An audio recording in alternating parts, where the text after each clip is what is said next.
പരസ്യമൊന്നും വയ്ക്കാക്കൂല. പരസ്യം? എന്റെ വിവാഹം സ്ഥിരമായിട്ട് മുടക്കുന്നത് ആരായാലും അവരെ ഞാൻ നിയമപരമായും കായികപരമായും നേരിടും എന്ന് സത്യശീലൻ. അപ്പൊ ഈ കല്യാണം മുടങ്ങി.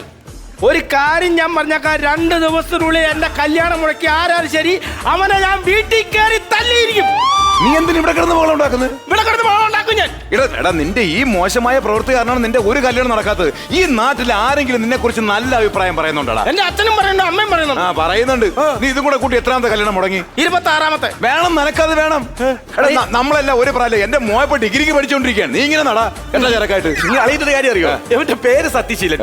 ഇവർ നല്ലൊരു ശീലത്തിന് ഈ നാട്ടിന് വേണ്ടി എന്തെങ്കിലും ചെയ്തിട്ടുണ്ടവൻ. അതെ, ചുമ്മാ നാട്ടുകാരെ കൊണ്ട് പറയിക്കാൻ വേണ്ടി. കഴിഞ്ഞ ആഴ്ച അവിടെ ഷാപ്പിൽ കിടന്ന് ചീത്ത വിളിയും ബഹളം ഉണ്ടാക്കിയിരിക്കുന്നു. ഷാപ്പിൽ എന്തിനാ പോണെ? കള്ളു കുടിക്കാൻ. കള്ളു കുടിച്ചു കഴിഞ്ഞാൽ ബഹളം ഉണ്ട്. നാരങ്ങ വെള്ളം അല്ല അവിടെ കൊടുക്കുന്നത്. കള്ളു കുടിച്ചാൽ ബഹളം ഉണ്ടാവും. നീ ഇരുന്നും എടുത്തോണ്ട് പോകുന്നു ചുമ്മാ. ഇവിടെ ഇരിക്കണം, ഇവിടെ ഇരിക്കും. ഒരു നല്ല പേരുണ്ടാക്കി എടുക്കണേ, നാട്ടിൽ നല്ലൊരു പേരെയും നല്ല കാര്യങ്ങളൊക്കെ ചെയ്യണം. പിന്നെ എവരൊരു ഐഡിയ ഉണ്ട്. എവരൊരു നല്ല പേരുണ്ടാക്കി എടുക്കണമെങ്കിൽ ഇവൻ ഗസറ്റഡിൽ പരസ്യം കൊടുക്കണം. നല്ലവരെന്ന് പുതിയൊരു പേരിട്ടിട്ട് അപ്പൊ നാട്ടുകാർ വിളിക്കും അവനെ നല്ലവനെന്ന്.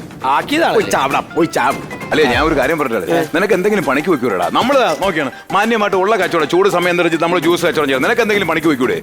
പണിക്ക് പോവാൻ, സ്ഥിരം പണിക്ക് പോവാൻ ഞാൻ ബംഗാളിയാണല്ലോ. ഇവിടെ വല്ലപ്പോഴും ജോലിക്ക് പോയി കഴിഞ്ഞാൽ നിനക്ക് അഥവാ ഒരു ആൾക്കാർക്ക് വിചാരിച്ചു ഇവന് ഒരു പെണ്ണ് കെട്ടിച്ചു കൊടുക്കാം, അവൻ പെണ്ണിനെ തീറ്റിപ്പോറ്റും എന്തെങ്കിലും ചിന്തിക്കുമല്ലോ. ഇവന്റെ കല്യാണം നടക്കണമെങ്കിൽ ഇവനിനി ഏതെങ്കിലും ഒരു പെണ്ണിനെ പ്രേമിച്ച് കല്യാണം കഴിക്കണം. ഇവന് 48 വയസ്സായി.